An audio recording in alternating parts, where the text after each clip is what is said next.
So we were getting ready to go someplace, and I went to turn the water off, and when I did so, I noticed we had a drip underneath the trailer. So I got to do some investigating. It's not exactly what I planned on doing on our 46th wedding anniversary, but sometimes you got to do what you got to do. So you can see one spot where it was dripping. The other spot was where this coroplast meets the upper drop frame, or the forward drop frame, is where it was leaking. There's not a lot of water coming out. That's not a real tight seal there. So I'm not sure what's going on, but I'm thinking that I probably have something going on with my kitchen gray tank. You can see where when I replaced the kitchen gray tank valve, I had cut a big flap in here, and that's what all that tape is for. That tape was for when I did that patch. So now I am going to have to recut that. You can see the scrim tape. See how it's hanging down there, flapping a little bit. The scrim tape doesn't seem to stick as well as that Eternabond. That's what that white tape is that's on there, is Eternabond. And so I've got to do some investigating here and see what's going on.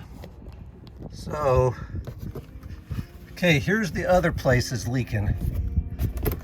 Is there. So I gotta, you can see, now that's the other tanks.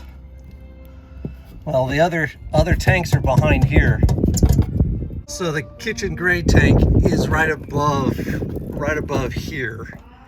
So I think that's where I have the problem, is my kitchen gray tank, but I still have to verify that. So I'm gonna have to pull some bolts. So see what's going on. I am inside the basement area of, I call it the front basement, but it's the pass-through basement of our Alpine, so that I can try to identify what is going on in here. I got to make sure that our the water leak isn't from the black or the other gray tank, and this way I can access the different lines, and I can actually see the black and the gray tank. Can't see the kitchen gray tank from here, but I can see the other ones. So the regular gray tank. So just trying to figure out for sure what's going on. I have cut this panel back here previously. You can see how it moves there. I cut it into two pieces to make it easier to remove. So that's exactly what I'm going to do. I'm going to remove that panel. Well, there's the coroplast right next to the black tank. So it looks like everything's okay there. Everything looks good. Sorry about doing that. Kind of rough there. Everything looks good here. Don't see anything there. To get to that's the gray tank on the other side, right over there. To get to that one, I'll have to pull the panel off on the other side. But at this point, since the leak is on this side, I'm thinking that it's associated with the kitchen gray tank. I removed the other half of my access panel back here so that I could check down below, and I looked down in there, and while there's a lot of sawdust, it is dry down in there. So that's good news. So I don't, if it was the either the black or the regular gray tank leaking, I think it would cause, I would see water there. So it looks like everything is as I suspected. The kitchen gray tank is the problem. Somehow or another, we will see. That is the bottom of the kitchen gray tank. And as you can see, there's a cross member right there. And just below that cross member, you can see some of that water. So I have got to access the entire bottom of that kitchen gray tank and figure out where we have a leak. I don't see any water off the side of that tank, so I don't know if something's rubbed it on the bottom causing it to leak. Got to figure that out. I cut a big hole in the coroplast here to try to identify where it might be leaking. The fiberglass that was right here was wet, so that fiberglass has been removed, and the dry, I ripped off the dry portion and shoved the dry portion back up in this section here. The only thing I can see is that if you look here, it looks like there might have been a little bit of a drip along here, but I can't, the tank is not wet up there. I can't, it's just a little wet in here, but I can't find any signs of it leaking. So I gotta continue, and I know it's not the other tanks because it's dry around the other tanks. So I'm putting water in it, see what might have happened. I don't know, the gauge didn't show anything, so maybe it had a, maybe the gauge is not working at all anymore, and it was overfill and overfill and it was coming out. But normally if it gets overfilled, it backs up. So got to keep troubleshooting this. But in the meantime, I have a big hole in here that I'm gonna patch back up when I'm done. Putting more water in the tank has helped me identify that there is indeed a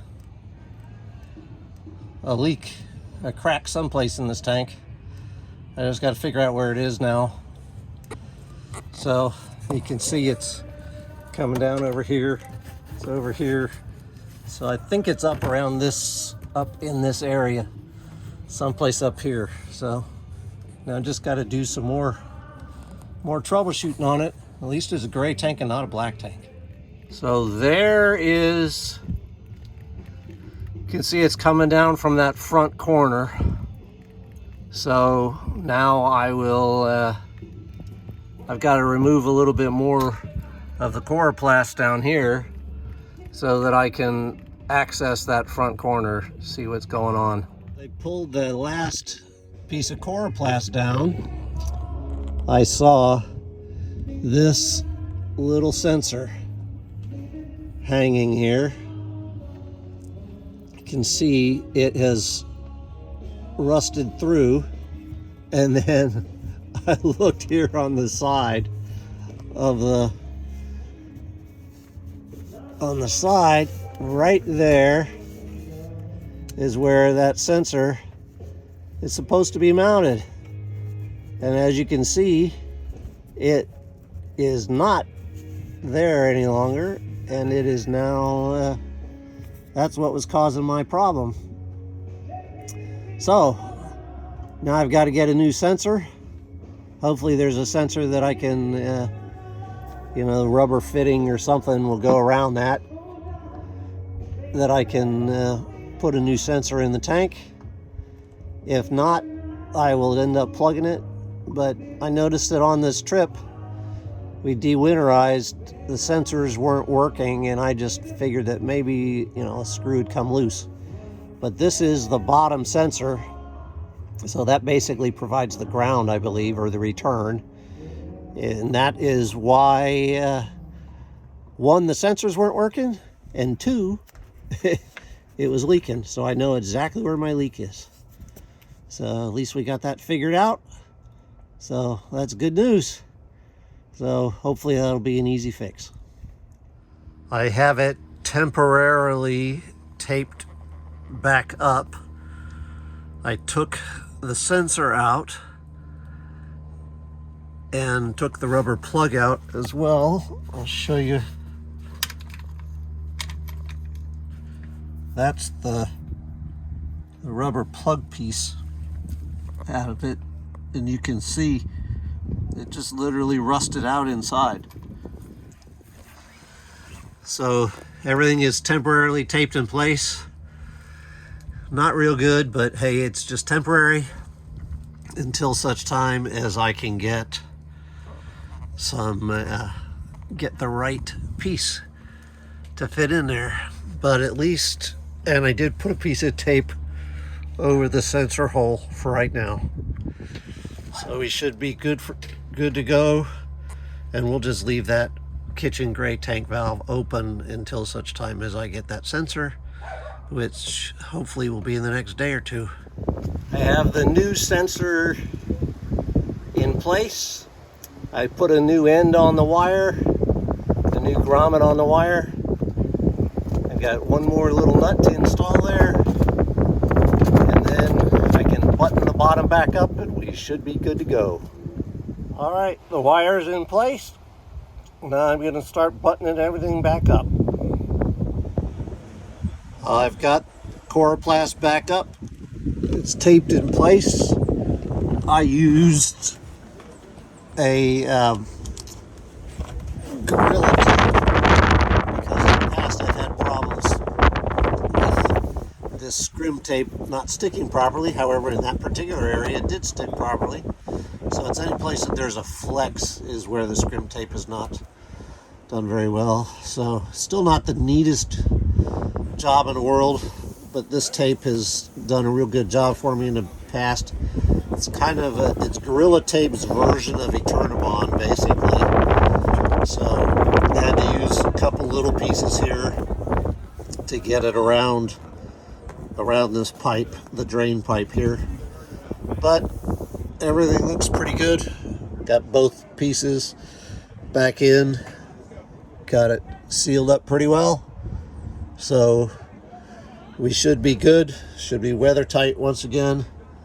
And I've already checked it and it's not leaking. So not one of the things I had planned on doing this week, but it is done.